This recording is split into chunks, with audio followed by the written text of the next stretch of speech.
Halina kayo, katatay JACKFERDZ channel. Pag siya ay nagsasalita, maiintindihan yung mga balita. Dahil ang tunay at may ebidensya. Tinutungikik ay ang mali, lalo na fake news. Lalo na yung balitang walang pinagpapasehan. Nagmamahal sa bayan at sa ating mga mamamayan. Lahat ng opinyon ay binirespeto at kanyang hinihin at pag-uusapan kung saan galing ito pinagmulan. Kaya halina kayo kay Tatay JACKFERDZ channel.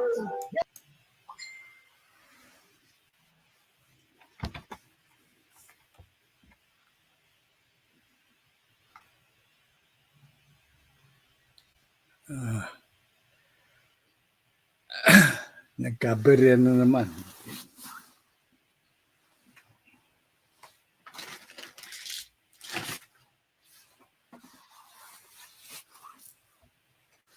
So,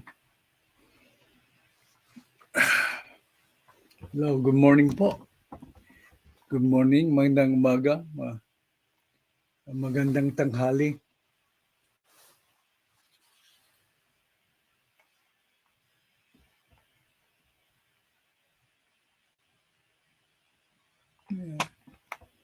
I'm wondering why mayroon feedback. So, ayusin ko lang sandali.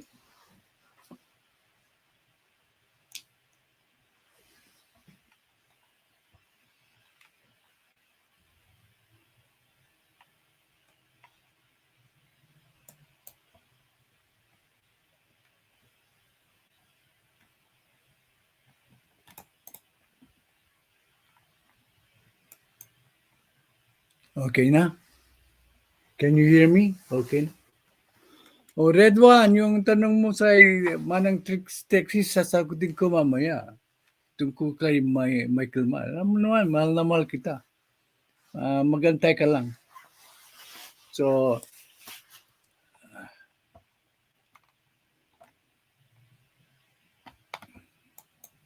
ang sabi ko, ang daming fake news or not credible news na pinagkakalat.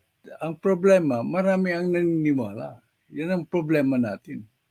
So, unti-unti kong tatalakayin yan. Unahin ko muna si General Marites Macanas. Sabi ni, galing kay Trexie yan. Si General Marites Macanas. Sabi ni Trexie, bibinigyan ko na ng jacket si Myra Villamor Channel. Okay. So, nandito po sila Red One, sila Trexie Villa, si Winsel nandito po, si Bugak Gaming. Suportahan po natin sila. So, ang thumbnail natin ay general na vlogger, napahiya na naman kay Tatay JACKFERDZ. So, unahin ko yung aking sinabi bago siya nag-vlog kay Francisco Tio. So, makinig lang muna tayo, sandali. Sa aking, para pakita ko sa inyo, talagang totoo yung aking sinasabi. Okay. So,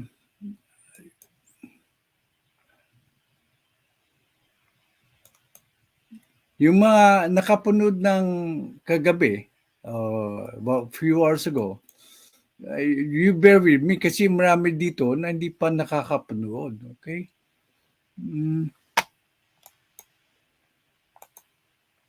Ito, a few months ago, mga 1.5 months ago, I forecasted, when I saw the write-up about Francisco Cho Laurel, I forecasted that he might become the DA Secretary. So, pakinggan natin ang aking paglalahad sa inyo ng tungkol kay Francisco Q. Laurel. I found him a very, very qualified candidate to become DA Secretary na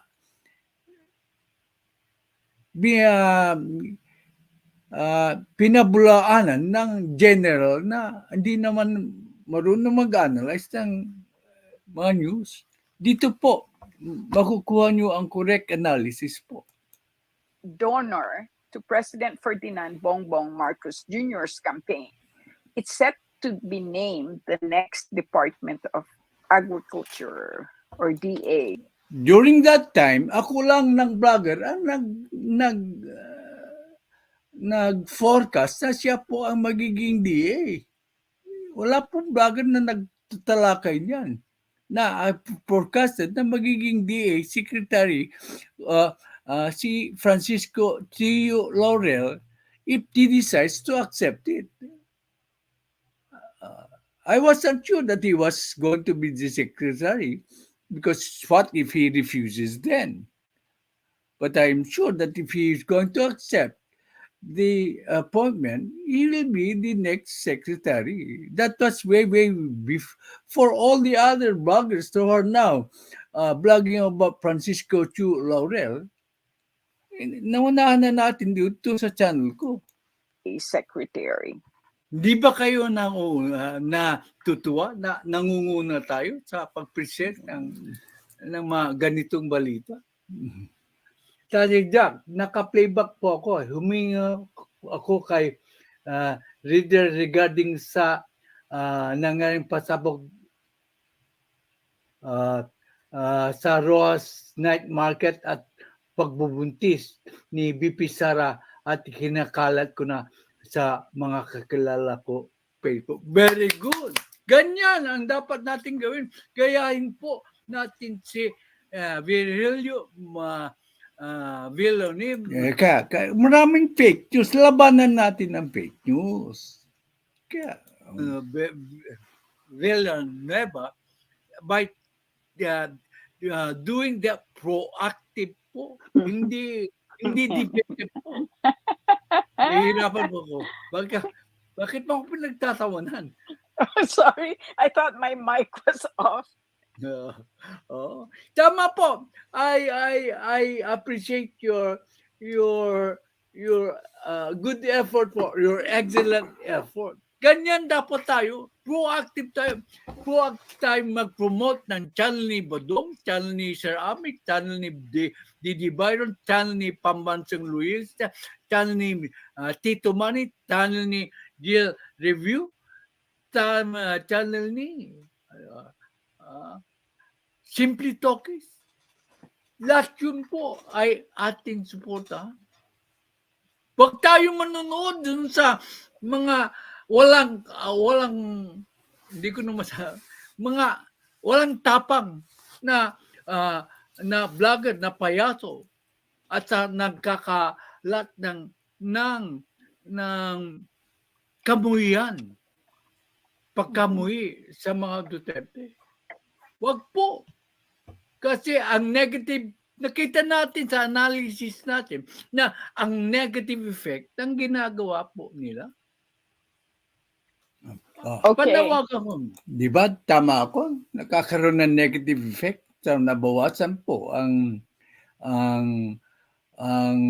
popular rating ni Sara Duterte at saka unintended consequence po, nabawasan ang popularity rating din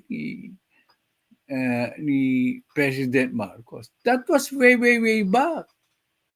Na binabalaan ko na sila. That was way back. Hindi to karit na video.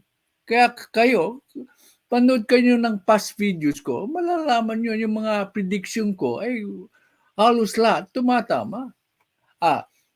Pinipredict ko that one of these days before he goes to the United States, si PBBM mag-i-issue na ng kanyang desisyon tungkol sa Afghan issue. whatever is the decision of the president tungkol sa Afghan issue, let us support him because he studied the issue for more than 1 year.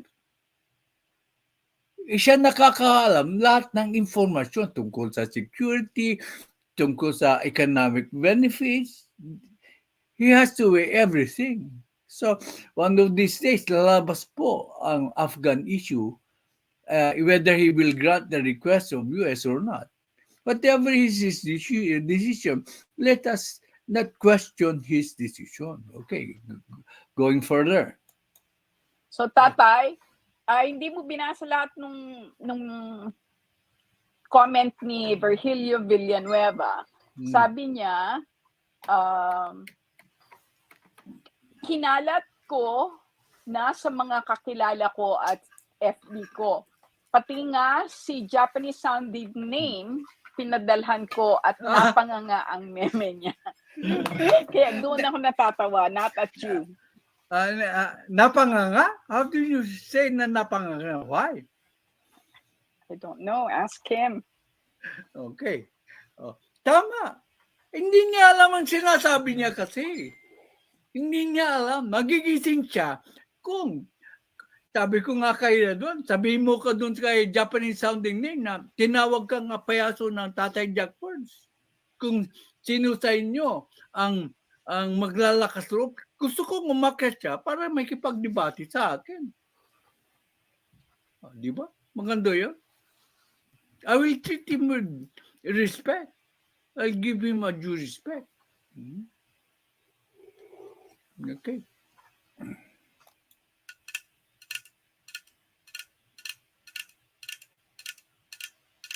Okay, basa. Basa.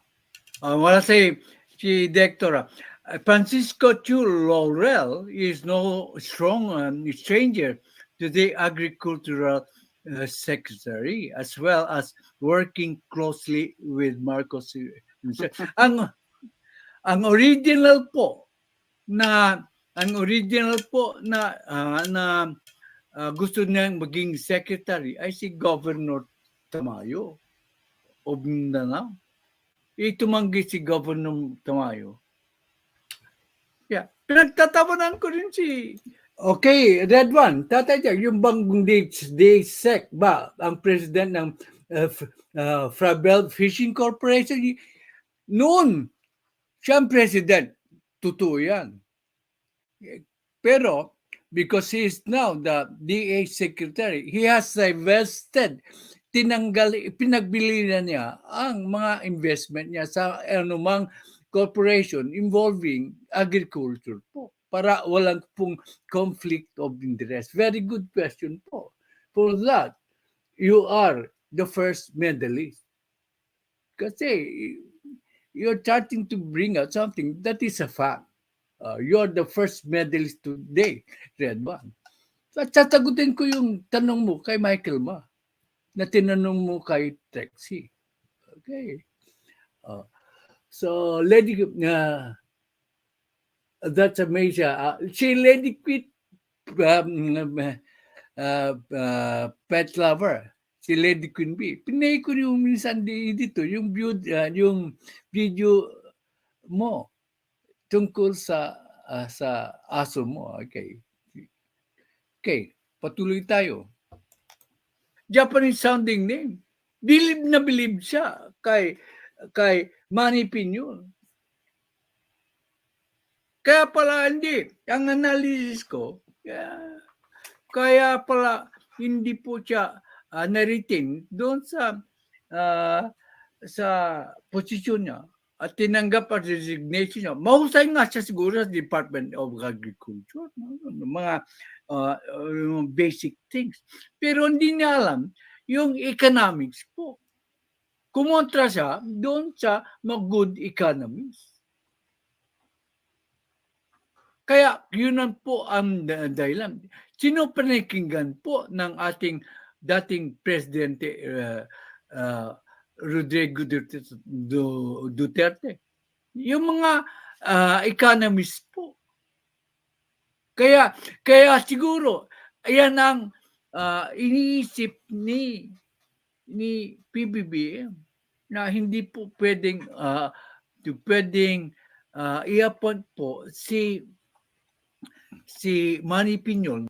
Yan ang punto ko. Kaya ko na-analyze po na siya ang magiging secretary. Kasi ang basehan ko, hindi lang puro agriculture ang dapat maging ang alam mo. Dapat alam mo ang ekonomiya. Ang dali-daling analyzein eh. Ewan ko kung bakit hindi ma-analyze ng iba. Kasi hindi lang pang-agrikultura, pero bantayan mo rin ang epekto sa ekonomiya. Si Francisco Chu Laurel ay mayroong experience sa business. Ang business affects the economy. Siya nga pala, the Dow is up 157 points. Good news again sa economy. Okay. So yan ang basihan ko kung bakit ko na-predict si Francisco Chu Laurel to become the next Secretary of Department of Agriculture, because mayroong combination of agriculture and fishery knowledge with competence in the business world. Kaya ako na-analyze yun. Okay, pagpatuloy natin ang analysis. Although magaling siya sa yung mga tungkol sa farming, pero kailangan mo ng holistic approach when it comes to running the department. Hindi ka lang short-sighted po. Okay. Kita nyo ang analysis ko, hindi ka lang short-sighted. Dapat mayroon kang holistic approach. Okay. Billionaire Francisco Chu Laurel Jr. is a fishing tycoon, best known as the president of the Frabel. Yan. To answer your question, medalist po, totoo, siya po ang president ng Frabel Fishing Corporation. Magaling ka talaga mag-research. Okay. Pero as of now, hindi na siya ang president ng Frabel Fishing Corporation kasi hindi na siya connected doon sa yung personal assets niya. Wala na sa Frabel Fishing Corporation. It took him a while siguro to divest his interest in the Frabel Corporation. Kaya natagalan ang pag-a-appoint ni PBBM sa kanya. Kasi to divest $1 billion worth of interest, it takes a lengthy time. Okay. So, ganyan dapat pag-analyze yung ibang vlogger. Fishing Corporation. Aralin na natin kung sino siya. Kung tama, kung sakasakaling siya ang ma-appoint ni PBBM. Kung sakasakaling siya ang ma-appoint ni PBBM, I was all in favor of Francisco Chu Laurel. Then, yan pa, hindi pa na-appoint si Francisco Chu Laurel. Ako lang po ang vlogger nag-content sa kanya positively. Meron ba kayong narinig tungkol kay Francisco Chu Laurel na positive? Except po sa aking channel.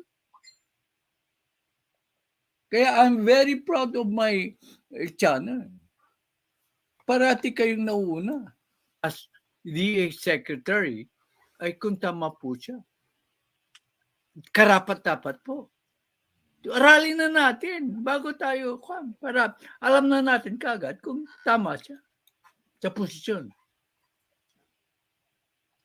The company went from a Philippines-based small troll fishing company established in 1966 by his parents, Francis and Belia Tui Laurel, to becoming one of the top deep sea fishing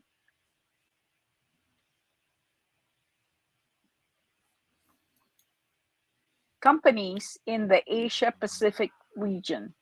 The corporation started with 2 fishing vessels around the Cuyo Island Group and the northern Palawan and has since grown this number to around 150. Research ko po yan. Research ko po. Okay.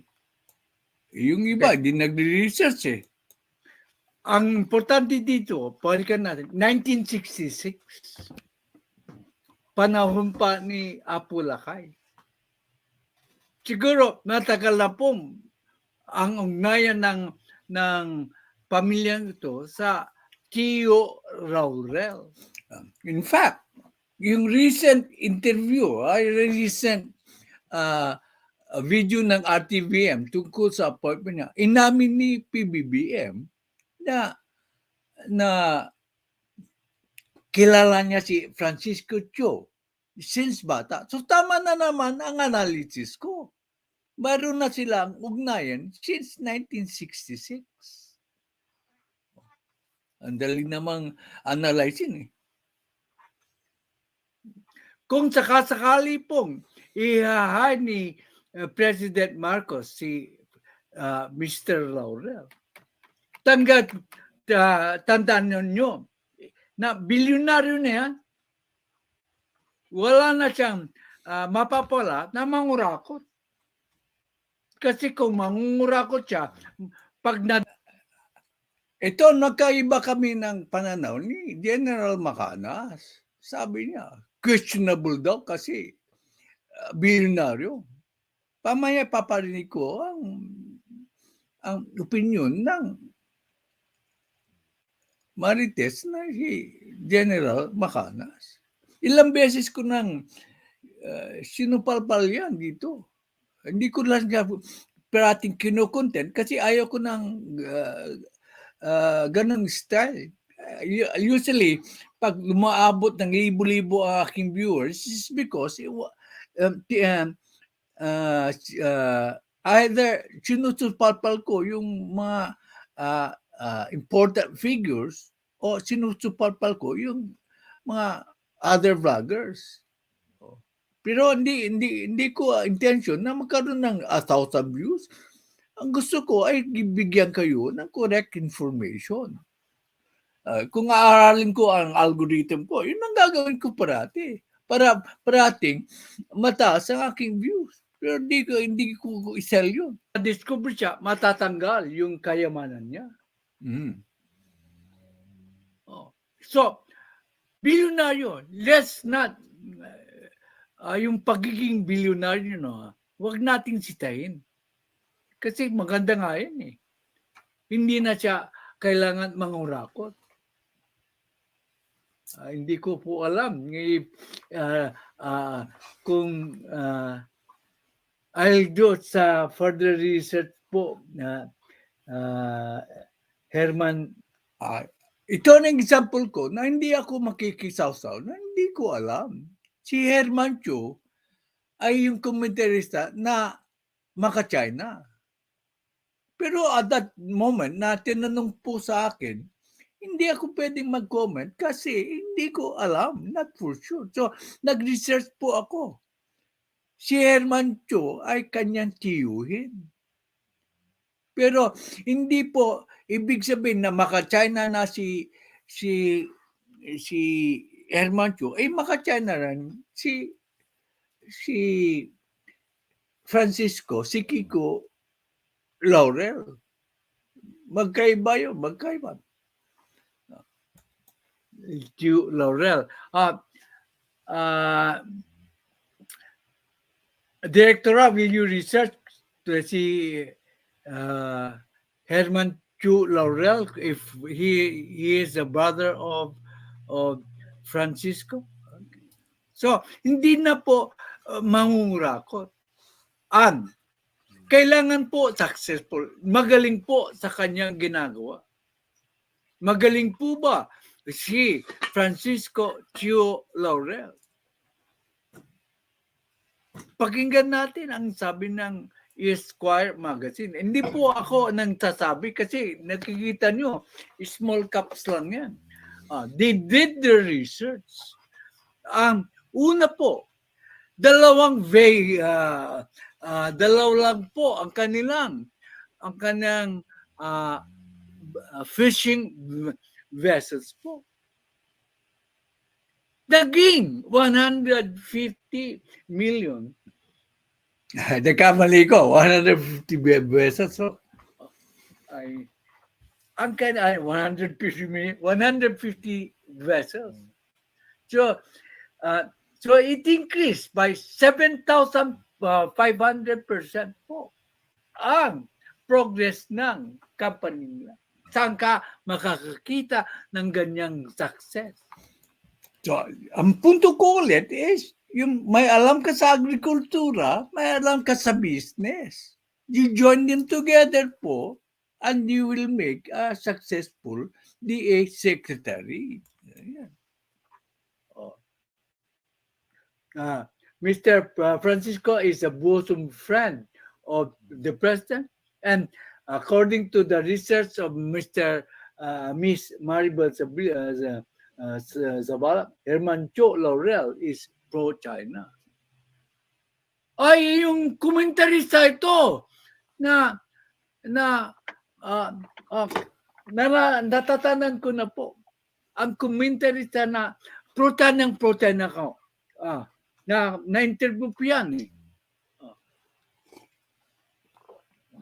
Hindi ko na-interview. Napanood ko yung interview. Sorry. Si Daddy Chris. Thank you po sa renewal po, Daddy Chris. Ang gusto kong makita ay may additional members po. Okay. Si Herman Chu, alam ko na, iyan ang nasa kasama ni nung babaeng anti-Marcos ngayon na dati pro-Marcos, bumaliktad po. Sino ang babaeng yun? Si Malindog Oy. Yan ang kasama ni Herman Cho. Kung sakasakali man, mayroon pong mga pidwaan tungkol sa mga political issues. So, it doesn't mean na si Herman Cho is pro-China, yung kapatid niya is pro-China. Hindi siya kapatid niya. At saka, kaibigan mas lalo ni PBBM, si Francisco po. Nakisasaw ako, mali ang pagkasasaw ko. Ayun, inaamin ko ang pagkakamali ko. Hindi po kapatid ni Herman Cho, si Francisco. Akala ko lang na kapatid siya kasi at the spur of the moment. Pero later on, I will provide you that. I admit that I made the wrong impression. I gave the wrong impression. Hindi po kapatid, uncle po. Minor mistake na handa akong aminin na nagkamali ko ng pag-describe kay Francisco Cho. Based on the research po ng ating magaling na distinguished lady. Okay? Opo. Tandaan nyo, ang success po ng ating so much for that. So, ang gusto ko lang i-point out sa inyo ay sinabi ko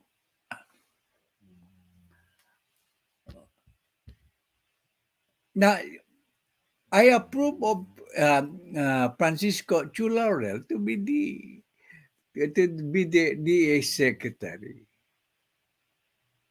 Okay. Ano naman ang sabi ni General Marites Macanas?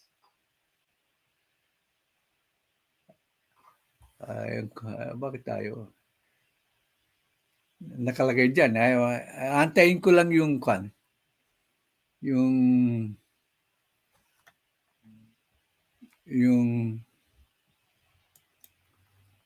percent.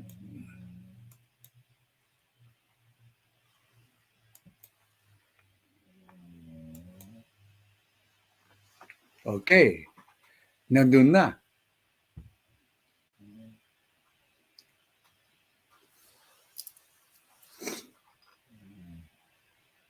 Sandali lang po.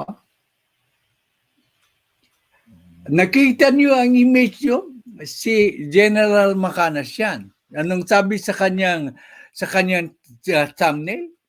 Utos ni Lisa Marcos, next day secretary, si Mar Rojas. Okay. Utos ni Lisa, meaning si Lisa Marcos, First Lady, na ang magiging secretary po ng DA ay si Marojas. Katatapos ko lang ng vlog ko. Siguro nanonood sa akin yan si General Marites Macanas. Oh. At sabi pa niya sa thumbnail niya na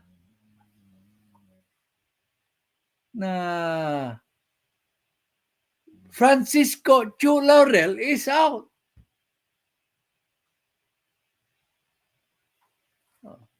Francisco Laurel is out. Hindi napahiya ka na naman, General Macanas, sa yung mga sinasabi. Napahiya ka na kadalasan.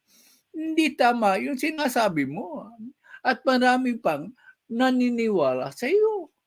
Marami kang nauto. Mamaya ibibigay ko ang isang example ng kulang sa katalinuhan perhaps na handang mauto ni General Macanas. Kaya ang sabi ko dito, ang daming fake news. Ang problema, maraming naniniwala.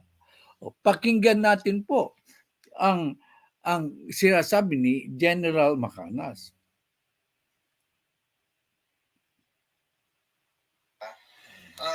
Billionaire.com. So, ngayon, hindi pa nila dinay na yun ang gusto ng Pangulo. Kailang wala pang announcement. Most likely na baka yung feedback na na-receive nila is negative. Kasi nga, bilyonaryo, tapos campaign donor pa nung nakarang eleksyon. 30 million pesos ang kanyang kinontribute, masama ang dating. Plus, very clear na there is conflict of interest. Kaya sa tingin ko, testing the waters. Walang conflict of interest. Nag-divest na nga siya ng investment. Si LAUREL Jr. Baka ito na, si Marojas, kasi matagal na yan, lumabas na balita. Noon pa, last year pa yan, early this year, may mga kumalat ng balita na mabibigyan ng cabinet post itong si Marojas. Kasi nga, pinsan sila ni First Lady Lisa. So ano sa tingin nyo? Itutuloy na ba yung matagal na plano ni First Lady na sinangkot na naman si First Lady? Kung hindi man itong DA, baka iba. Ako, malakas ang kutob ko. Because of okay naman. Connection ni First Lady Lisa at ni Marojas, mabibigyan ng pwesto itong si Marojas. So, dito na makita na yung unity pala, unti-unti nang nag-breakdown ang nag-momentum siya. Ito ng dilawan. Okay? So, napakalakas talaga ang influensya. Dinawit ka naman si First Lady sa kabalbalan na sinasabi niya. Ni Pangulong Marcos. Okay, so ito, gusto kong i-share sa inyo yung talumpati ng Pangulo. That's enough. Pag-distribute ng smuggled rice sa Capiz. Binanggit na naman niya yung kanyang resolve, ang kanyang kampanya against smuggling. Ano lang binanggit niya? Yung smuggled rice sa Zamboanga, yung dinidistribute. Binanggit niya na yan, nakakuha tayo ng bigas sa Zamboanga. Bakit hanggang ngayon, wala pa siyang mabanggit, may pangalan na sino yung smuggler? Yan ang palagi kong binabantayan. Wala. Noong isang araw, nagbanggit siya ng 4 na pangalan ng warehouse bodega. I am very dissatisfied sa ganong pronouncement ng Pangulo. Gusto ko pangalan. Wala. habang wala siyang binabanggit na pangalan, tingin ko sa Pangulong ito malamya. Hindi totohanan ang kanyang kampanya against gusto ko patigilin na siya, pero I don't know what happened. Maririnig yung mamaya. Pinagmayabang na naman niya yung Zamboanga na nakuhang bigas. And then, may sinabi pa siya na to me, wala sa puso. Pakitang tao, sabi niya sa mga audience niya, huwag kayong mag-atubili. Kung kailangan nyo ng tulong, lumapit lang kayo sa gobyerno. Wala na yun. I do not believe in. There's no sincerity on his words. Itong Pangulo natin, nung una, ganahan akong makarinig kung mag-speech. Ngayon, wala na. Nandidiri na ako. Nandidiri siya. Hipokrito. Siya ang hipokrito. Wala, hindi galing sa puso. Ito, nagmamayabang na nagdi-distribute ng bigas. Okay naman. Nakakatulong yung bigas. Kailan, dapat mo bang ipagmalaki smuggled rice? Siyempre. So, ganyan na po. Ang ng Pangulo ngayon, wala na, malayo sa kanyang ipinangako na bayan babangon muli. Sige po, pakinggan natin ang speech ng Pangulo. Noong nakaraang buwan lang po ay naghatid ng tulong ang DSWD at DTI sa ating mga rice retailer dito sa inyong probinsya upang matulungan sila sa kanilang mga negosyo. Dumayo po ulit kami dito ngayon upang personal na maghatid ng libreng bigas sa mga minamahal nating kapisnon upang makabawas sa inyong alalahanin sa pagkain. Muli na naman po kaming nagsasanib puwersa kasama po ang iba't ibang ahensya ng pamahalaan, ng DA, SWD, DOLE. Ayun, sa cellphone ko, hindi ko maayos. Kaya tangingot si Tatay JACKFERDZ. Example po ng naniniwala po sa kanya. Ito, mga nauto ni General. Nauto po. Ito po. Galing po sa kanyang yung broad LS niya. Ito po yung isang comment po.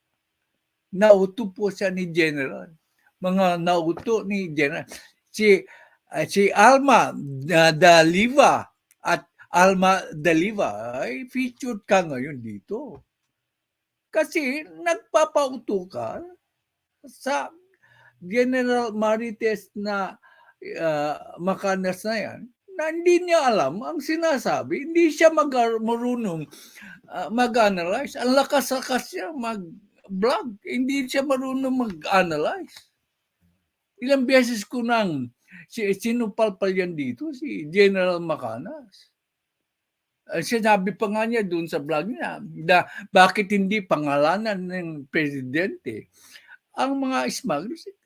Hindi pa tapos ang investigasyon. Bakit mo papangalanan? Nung tatapos na ang investigasyon, saka siya nagpangalan. Diba? Pinangalanan ni PBBM ang mga smugglers. Sabi ni Lady Queen Bee, but Francisco Chu Laurel would pass through a needle's hole like Congress. Okay, pwedeng ganyan. Pero I can almost guarantee you that he will pass the Commission on Appointments. Kasi yan ang gusto nila. Magbitiw si President Marcos as DA Secretary. Diba? Oh. Pag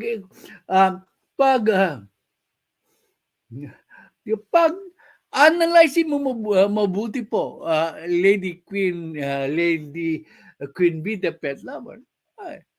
Kung tatanggihan nila si presumptive nominated DE Secretary Laurel, di maganda sa akin kung i-deny nila. Kasi gusto ko manatili si President Bongbong Marcos as DA Secretary. So, nag-appoint ako, sasabihin niyo, nag-appoint ako, tinanggihan niyo. Di makahanap ulit ako, it will prolong the time or the tenure of PBBM in the Department of Agriculture sector or cabinet position. So, win-win po si Presidente BBM dito. Yan po ang analysis. Mababaw lang talaga ang pananaw ni ex. Grabe ka pala, Lady Queen Bee. Mga Tatay Jackfers. Yes, Tatay Jackfers. Mine as well. For that, because you were referring to it as a joke, you are now the second medalist. The final medal for the day goes to you, Lady Queen Bee. Sinabi ko na, magaling si Manny Piñol. Kaso, short-sighted niya, hindi niya inaral ang economic side. Okay. Film din ako kay Manny Piñol sa agricultural side. Pero hindi lang yun ang qualification ng Department of Agriculture. Sinabi ko na nga, kung nanood ka ng initial, ay malalaman mo. Okay. Sabi ng nauto ni General Macanas, Alma Daliva at Alma Daliva, no videos po. Okay, kita nyo. General Macanas, I can see in your eyes. You are really disappointed at what's happening right now. Ang ganda. Sa tingin ko, na lahat na makilala niya na kahit walang experience, binibigyan niya ng posisyon. Ano ka? Yan ang malalaking ipakakabagsak niya sa kanyang tungkulin. Hindi po ginagawa yan ng presidente. Pinag-aaralan niya ang kanyang mga appointee. May mga political expediency na binigyan niya, pero bibihira. Natural lang sa isang politiko na magbalik ng appointment dahil sa utang na loob. Hindi ka politiko kung hindi ka magbibigay sa mga tumulong sa iyo. Pero sa importanteng posisyon po ay kailangan aralin, suriin ang i-appoint po. Okay, yan, daliwa. Okay.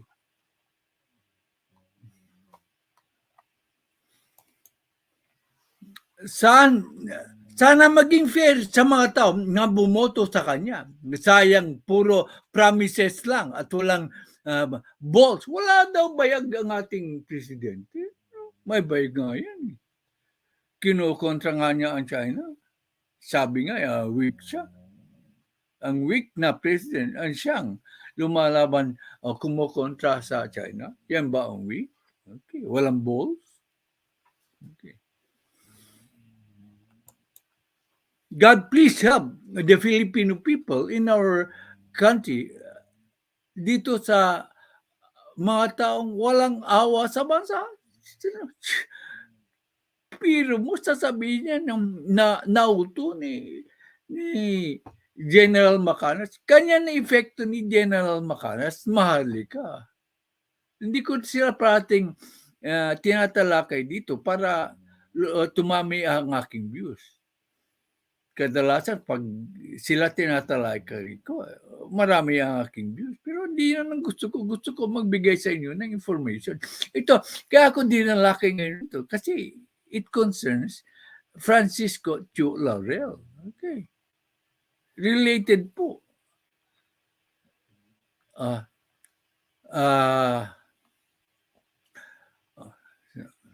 Masanto Siago, sabi ni Cam. Sabi ko, okay, mabasa mo ito. Please support the channels of TechCivil 11 and Kalklea Puntil. Political bloggers na po sila.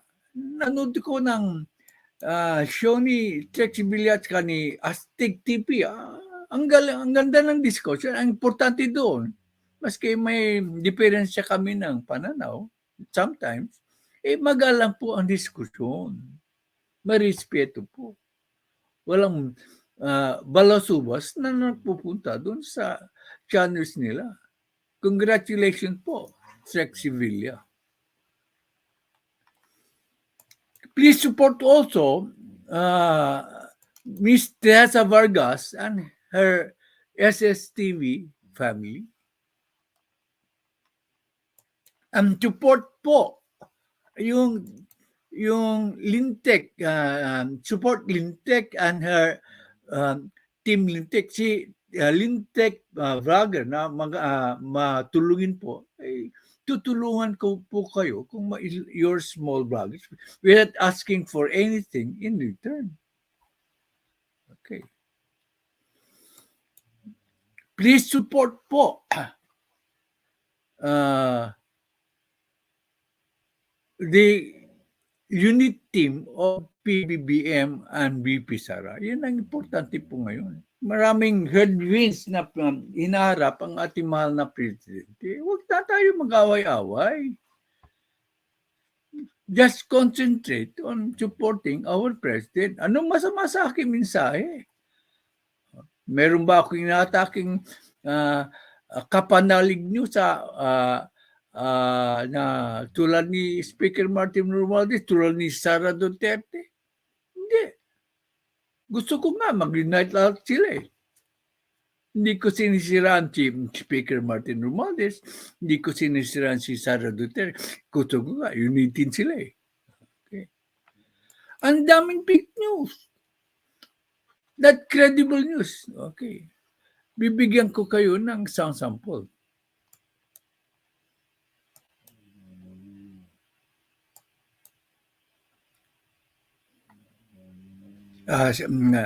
Pasensya na kayo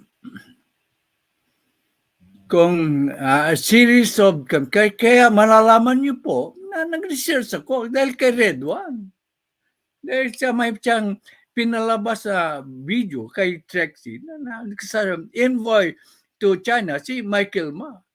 But remember, if there is no corroborating evidence, you know that the voice can be duplicated by AI as shown to us by the very good technocrat si Reader na subscriber po natin dito. Pinakita niya, pati boses ni Marika nagagaya. So, ang short na yan, bakit daw hindi pinapublish? Alamin natin kung totoo po yung news na pinapakalat ni Maharlika, dapat na news na yan sa buong media kasi well-known figure na si Michael Ma. Tanong ako, Red One, baka sabi mo, nag-iimbento ako.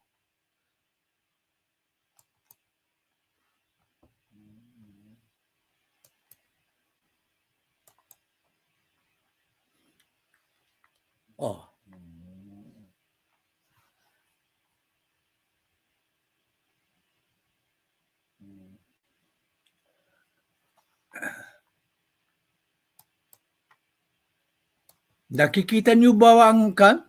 Ay, hindi yata nakikita. Ang tanong dyan, Michael Ma appointed by PBBM? Tinanong ko sa website. Walang lumitaw. So,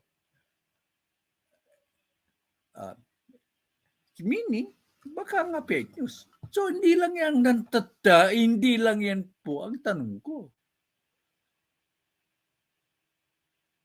Nagtanong ulit ako. Dapat magtatanong bago po maniniwala. Nagtanong ulit ako.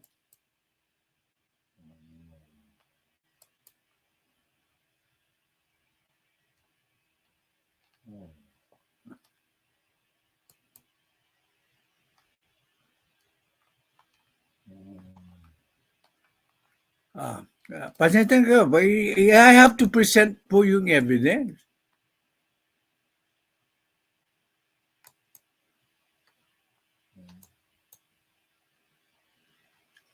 Nagtanong po ako. Special envoy to China, Michael Ma. Yun yung picture. Di ba yun yung picture na lumalabas dun sa isinend mo sa akin? Yan ang picture. Pero walang lumalabas na Michael Ma, special envoy. O yan o. Si Marika po ang nagpapakalat ng fake news. So far, sinasabi kong fake news kasi walang lumalabas. Sa search ko, kung inapon po yan ni President Marcos, lalabas doon sa aking question. Anong question ko? Special envoy to China, Michael Ma.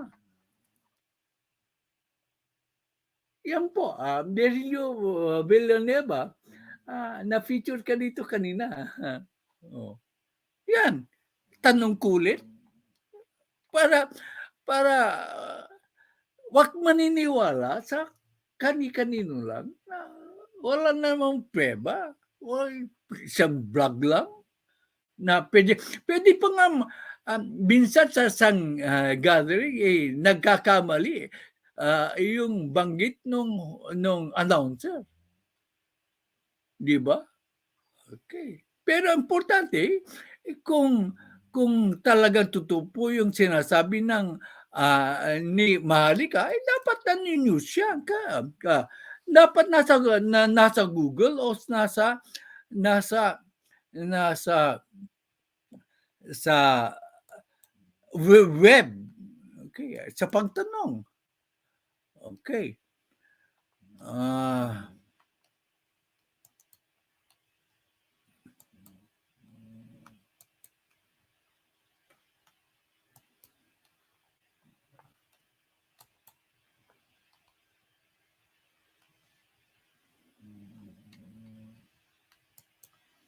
Okay.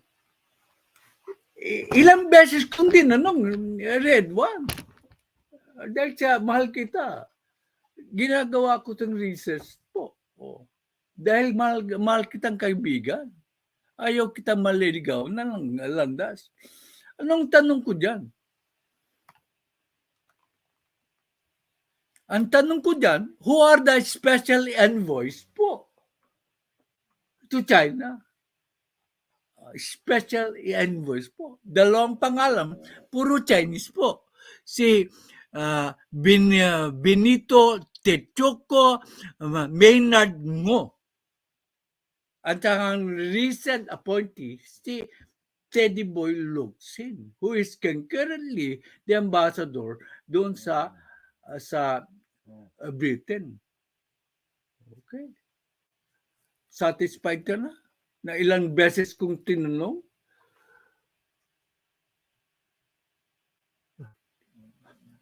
Ewan ko, pwedeng si Michael Ma yun. Pwede nagkamali yung host na siya ay special envoy. Pero ang malinaw dito ay wala sa web. Yan nandyan na. Pwedeng kabuka or kwan. Pwedeng dinektor yung video. Katulad, daling doktorin para palabasin mo. Kaya nga, pagpauto sa mga pinapakalat na fake news. Dito, kung sa bagay, mabuti yan. Palagay ko po, Red One, fake news po yan. Kasi kung totoong news siya na si Michael Ma was appointed by President Marcos, kaya nga, hindi binabalita kasi hindi po totoo. Kasi famous na po, notorious po, ang pangalang Michael Ma. Oh. Magtiwala ka sa Tatay JACKFERDZ mo. Panapakitaan kita ng research. Ilang beses kong, mas mabuti pa, tanungin mo na lang sa yung mag-research ka.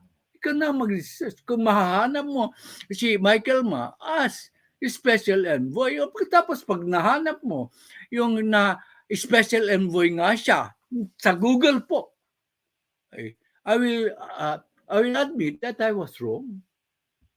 Fake news po yan. So wag maniniwala po. Maniwala kayo dito sa sa channel ni Tatay Jack first kasi always credible po ang news item dito.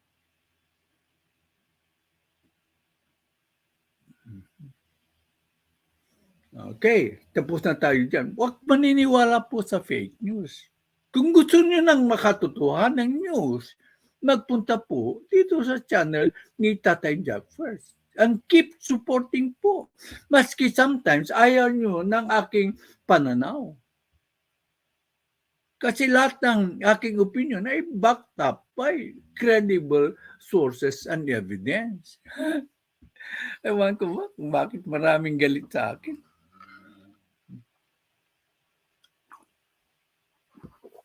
Tulad ng sumunod na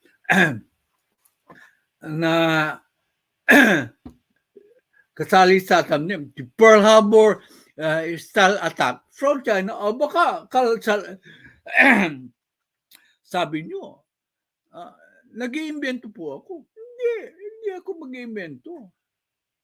Okay. Punta na natin ang source ko.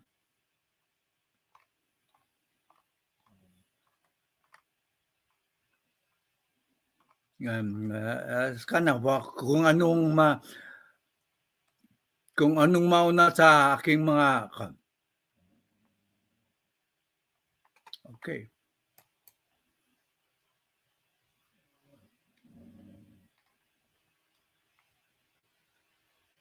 Nakikita niyo yan? Okay. Nakikita niyo yung thumbnail ko. Japan warns US.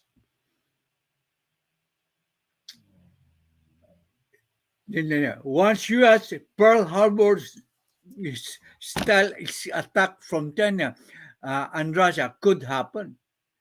Saan ko kinuha yung news na yan? Sa American Military News website. Okay, itong balita. Okay. On Wednesday, Japan's number 2 defense official said China and Russia are showing increased signs of military cooperation and their activities could in the Pacific could show signs. They plan to launch a Pearl Harbor style attack on the U.S., similar to how Japan did on December 7, 1941, propelling the U.S. into World War II. Okay. Saan ko galing yan? Sa military news. Sino nagsabi? Yung Japan. Hindi po galing sa akin yan. Ito ay binibigay ko lang sa inyo informasyon. Credible po ang aking info.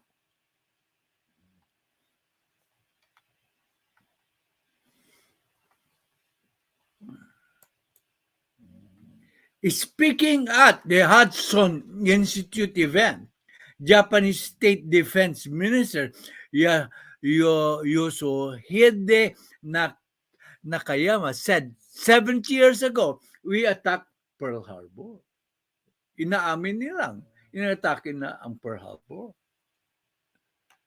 Okay.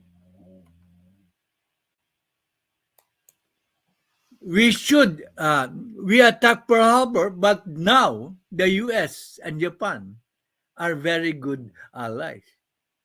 One of the best allies of the US over the world.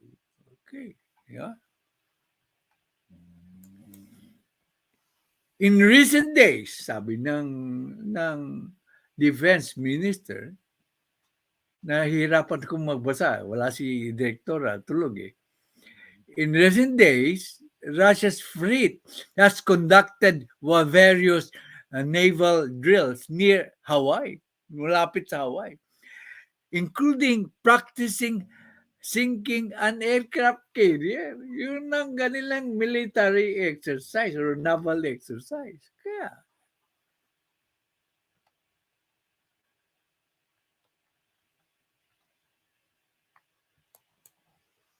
some Russian ships have been reported operating within 35 nautical miles of the Hawaii Hawaii coastline. Hindi binabatikos ng US kasi may freedom of navigation. Unlike China, konting kembutang, umaarma sila. Dumaan lang ang dalawang barko sa Taiwan Strait, nagpro-protest sana sila. Tignan nyo ang kaibahan. Nakayama said, we have to show the deterrence towards China. And not just China, but also Russia, because as I told you, they are doing the exercises together. Magkasama po. Hindi po ako nagsisinungaling sa aking thumbnail. Yan po, ay dulutan nyo na ng military news galing sa States po.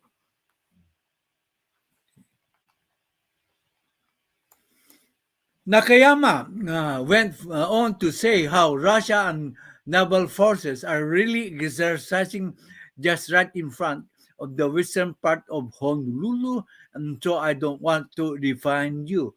That's 70 years ago. Ipinaalala niya sa States yung nangyari 70 years ago na umatake ang Japan sa China, sa Hawaii. Nagsisingaling ba ako sa aking thumbnail? Hindi. Very factual po ang aking thumbnail. Hindi to puro fake. Walang fake news dito. Okay.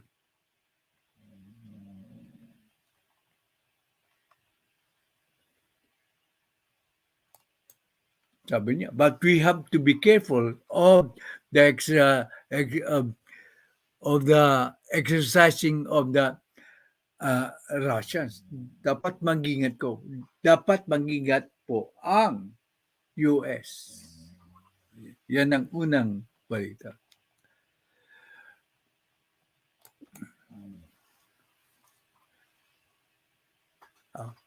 Hindi lang dito pala sa States na nagkakagirian. Fresh na balita po ito. Chinese and Japanese Coast Guard style ships faced off in the waters around disputed islands in East China Sea again on Wednesday. Kalalabas na po, long Wednesday. So, dalawang front pala ang inaasikaso ng China. Kasi aburido sila. Kasi ang Japan po ay gumagalaw. Nakikipag-alyansado na sa Pilipinas. Nakikipag-alyansado na sa Vietnam. Puro naging kalaban ng nakalaban ng Vietnam ang China. At kinakaibigan ng Japan ang Vietnam. Diba? Na kung nasubaybayin nyo ang aking LS kahapon, makikita nyo na nagkaroon ng gera na ang Japan, ang China at ang tatawagin Vietnam. Nung parang nanalo ang Vietnam sa ground war kasi nag-withdraw po yung China. Pero lampaso naman ang Vietnam sa naval skirmish. Namatayan nga sila ng 64 military personnel. Napatay ng China ang 64 na kasundaluhan ng Vietnam. Okay? So, nakuha nila ang ilang mga islands sa Spratlys. Okay.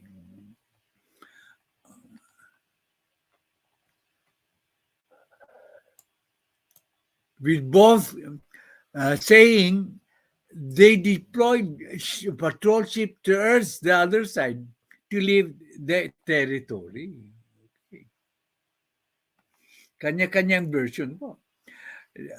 The disputed islands called Dido in China and Senkaku in Japan are claimed by both countries. Oh, Ganyan ang nangyayari sa atin. May dispute. Kaya lang, malakas ang Japan. Hindi kayang bulihin ng China. Kita nyo? Ang kaibahan po. Inaakala ng China na mahina tayo. Kaya parating binubuli tayo. Pero hindi. Pag nakaharap po nila ang bansang Hapon ay hanggang dulo lang sila. Kasi handang lumaban po ang bansang Hapon. Remember na hindi pa nananalo ang China sa labanan kung kalaban nila ang bansang Hapon.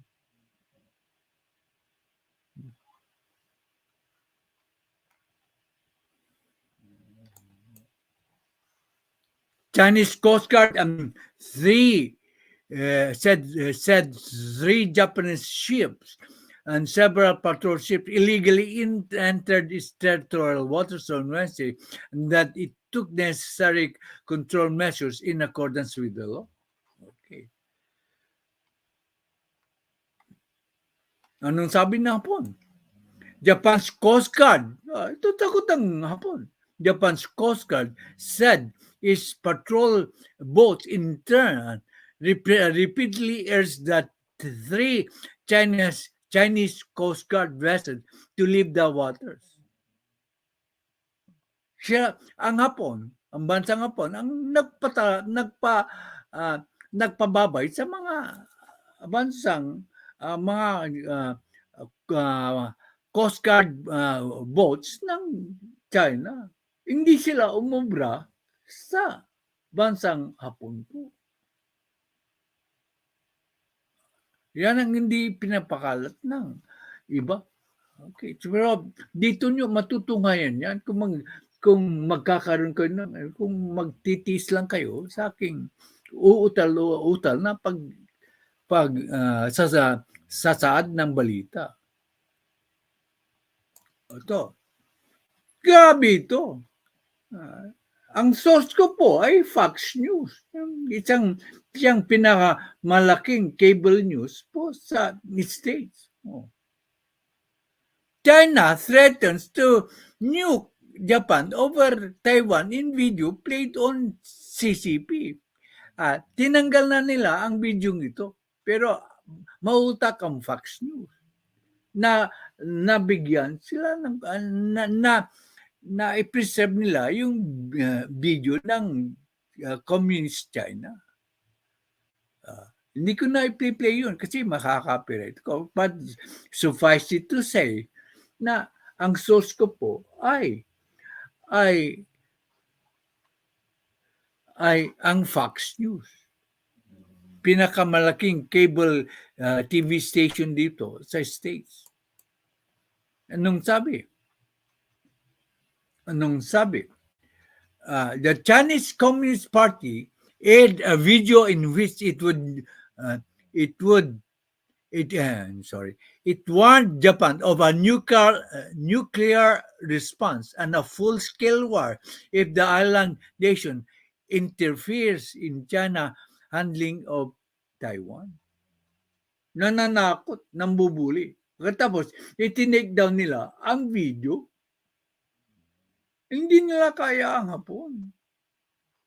Ang bansang Hapon, I'm sorry. Okay. This is relevant kasi nandito po yung Prime Minister ng Japan to talk about security ng Pilipinas at saka ng bansang Hapon. Okay. Pinapakita ko sa inyo ang research ko. The video which appeared on a channel approved by CCP singled out Japan as the one exception to China's policy to not use nuclear weapons against non-nuclear powers. Because sa Japan po,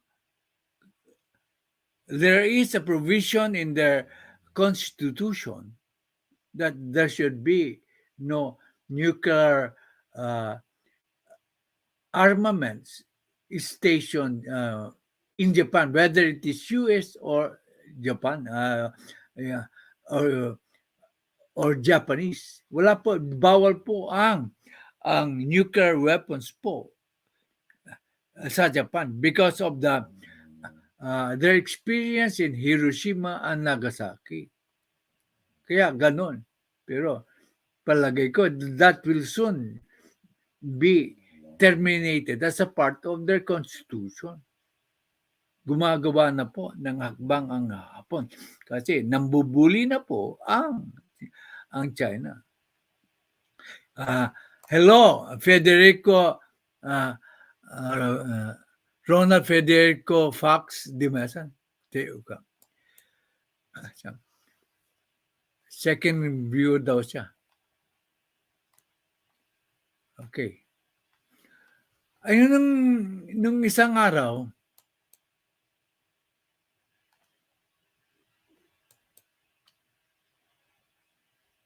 sinabi ko na hindi mukhang nawalan ng isang customer ang China.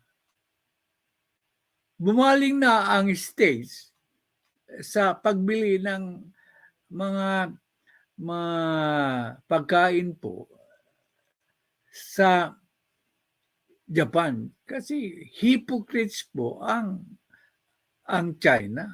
Okay.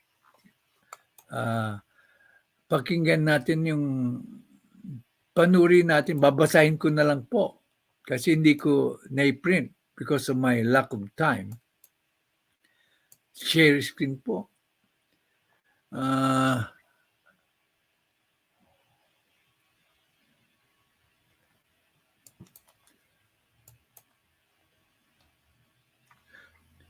Kung mababasa po nyo yan, galing po yan sa ambassador sa Japan na si Ram Emanuel. Yung isang araw na binanggit ko na hindi na one of the hindi na bibili ang seafood sa Japan sa China ang US. Yung pala sa military lang. Dito po. When the PRC deploys economic coercion against Japan, yan economic blackmail po. Tinapik ko na rin po yun. Ginagamit ng China ang economic blackmail sa kakontra nilang bansa. Sinubukan nila sa Australia, hindi natakot ang Australia, they tore up the agreement. Sinusubukan nila sa Pilipinas when they defunded po yung 3 railway projects. Dito parati mayroong basihan, parati ang aking analysis. America meets it head-on with Tomodachi 2.0. Isang project yan na nagpro-protect that's going to buy seafood from Japan instead of China. Sabi ng Ambassador Ram Emanuel, the PRC is hypocritically banning Japanese seafood. Dinabang pala ng China ang Japanese seafood while fishing from the Japan's water for the same fish.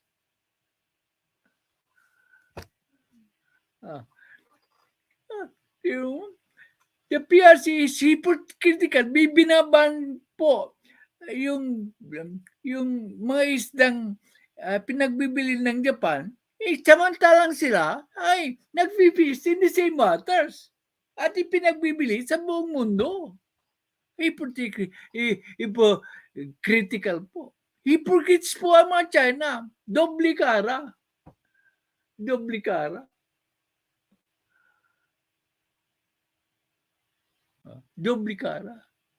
Can't blame them since the fish is outstanding, but can't blame them for their hypocrisy. Ayan. Hindi po galing sa akin yan. Galing sa US Ambassador, nag-post po kinopya ko po yan sa X or formerly known Twitter. Saan kayo makakakita ng vlog na ganito ang impormasyon na binibigay sa inyo? Malit man lang ang aking audience, pero ahit sila sa mga news. Okay. Can blame them for their hypocrisy. America is sending its fish to a more deserving market. Papadala daw itong mga pagkain-isda sa deserving market. Sa Chino po, U.S. military service members and their family. That's Tomodachi 2.0 in action. Okay.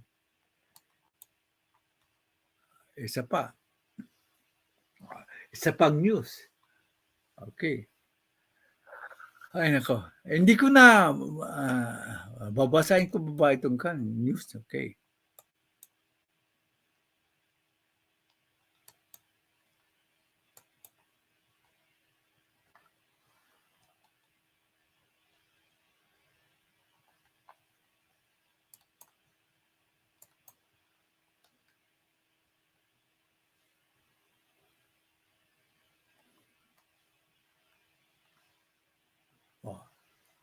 Okay, hindi na naman ako. Kapapasok lang ito noong October 30 po. Based on East Asia News. Sa Vietnam News po ito. October 30, 2023, 10:58 p.m. Ang reporter ay si Ha Wen. Ang pronunciation ng Nguyen, Wen. Vietnam and Japan expected to deepen ties as China concerns grow. Okay? So, ang Japan, sinabi ko sa inyo na is this planning to be the counterweight of China sa Asia-Pacific region? Nag-iimbento ba ako sa aking mga news? Hindi. Nakikita nyo yan, ang source ko. Ganyan na lang gagawin ko. Hindi yung i-kukuhan ko, yung itatype ko pa. Babasahin ko na lang. Kaso, tulog ng aking direktora, Mrs. na si Ubach, 1975. Sabi, Vietnam, Japan are poised to elevate their diplomatic ties to the highest level, pinakamataas na level.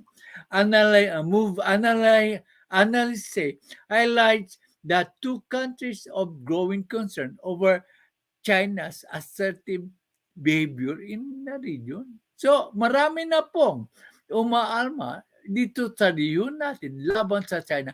Sinong kakampi ng China? Isa lang. Sino? Sa isa? North Korea. North Korea po. Sabi ni Renwan,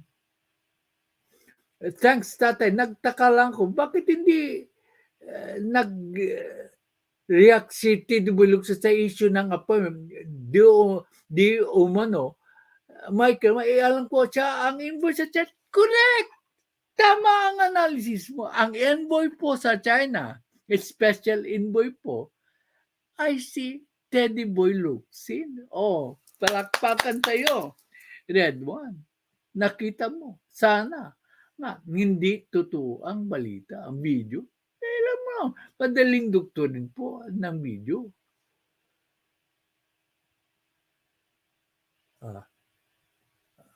Okay. Sabi ni Tay, sabi ni Ruel Lingahan, binati ni Redman si Sir Ruel, binati si Redman. Sabi niya, Sir Tay, Jack, 12 na po dito sa Pinas. Good night, sir. So, thank you for visiting, Virgilio. So, hindi ko nahahabaan ang aking presentasyon. Alam niyo na ang balita na magkakampi na po ang Japan at saka Vietnam. Kakampi na rin ng Japan ang ating bansa. In fact, tayo ang unang inasikaso ng bansang Hapon sa pagbibigay ng equipment. Naibalita ko na po yan. So, tama na po ang balita. Kung gusto nyo, i-google niyo po, Vietnam and Japan expected to deepen ties as China concern grows. Saan kayo makakakita ng balitang fresh, credible, and with sources? Correct analysis po. Dito po sa bahay ni Tatay JACKFERDZ. I love you all. Sin wala na. Nandito ngayon ang mataas na opisyal ng Hapon. Si Prime Minister Fumio Kishida. Kaya nga, puro Japan na ang aking topic ngayon. Aside from si General Marites Macanas. Huwag kayong maniniwala sa retired general na yun. Puro palpak ang kanyang sinasabi. Opo, yan ang last na word ko pa. Hi, Winsel. Okay, salamat po sa inyong lahat. Kung wala na pong breaking news, hindi na ako mabablog until may regular time slot na sa gabi, which is 11 o'clock in the evening dito, 2 o'clock in the morning sa Pinas. Kung gusto niyo ng sariwang balita na hindi fake news. Okay, Red One, magsaliksik ka tulad ng ginawa ko. Tingnan mo yung picture ng special envoy at saka yung picture ng tumayo. Magkamukha. Okay. Bye. I love you all. Thanks again kay Tessa Vargas and family. Ruel Lingan is a member of Team Lindec. Very supportive po sa akin ng team ni Ma'am Lindec. Okay. Marami rin natulungan siya na subscribers ni Tatay JACKFERDZ. Okay. Pasasahan mo, Lady Queen B. Mag-upload ka na pa ng mga video mo na sa tungkol sa pista. Ang ganda-ganda ng may video mo. Hindi, wala lang ako yung panahon ngayon na i-play. Supportan na natin po si Lady Queen. Puntahan niyo yung site. Ang ganda ng mga short video lang po. Ang gaganda. I can guarantee nyo, matutuwa kayo sa kanyang ginagawa na showing her love of pets. Lady Queen B, I salute you. Your advocacy tungkol sa pagmamahal sa ating mga pets. Ano ba ang pets sa Tagalog? Kalimutan ko na kung anong pet. Ay, saka na. Darating din sa akin. Okay, bye-bye everyone. Love you all. And okay. Magtiwala kayo sa pinipresent ni Tatay. Kung mayroon kayong tanong niyo direct. Totoo ba yan? Tulad ng 2 billion na binigay din ni Speaker Martin sa Makabayan, hindi po totoo yun. Naglapag ng bahay si Ruel Lingan. Puntahan niyo po. Okay, bye. Hindi po totoo yung nagbigay ng 2 billion pesos si Speaker Martin Romualdez sa Makabayan Vlog. Ay kung meron yan, ipakita niyo sa akin ang ebidensya. Kasi pinakita ko na wala po yung 2 billion na sinasabi nila. Okay, thank you. The real news comes from Tatay JACKFERDZ. Please support you. Pakisuportan nyo nun. Paki-like po ang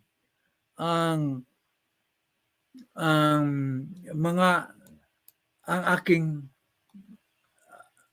LS. Kung di pa kayo nakapaglalag, give you 1 minute to like. Please lang po para kumalat ang aking LS, may recommend ng YT. Kasi kung di kayo mag-like, hindi po lalaki ang channel ko ng view. I mean, kasi hindi niyo ako sinusuportahan. Okay. Pugak Gaming share. Okay, marami na pala. Sorry po. Hindi ko na mababasa lahat. Except kung si Topher Baldio, pupuntahan ko mamaya. Okay. So, ang binasa ko lang yung mga comments lang po. Okay? So, thank you, Tatay JACKFERDZ. Bye-bye, Lady Net. Si Little One, nandito. Okay. Lady can be... Wala na. So, bye. Love you all. Always, Tatay. Sabi niya.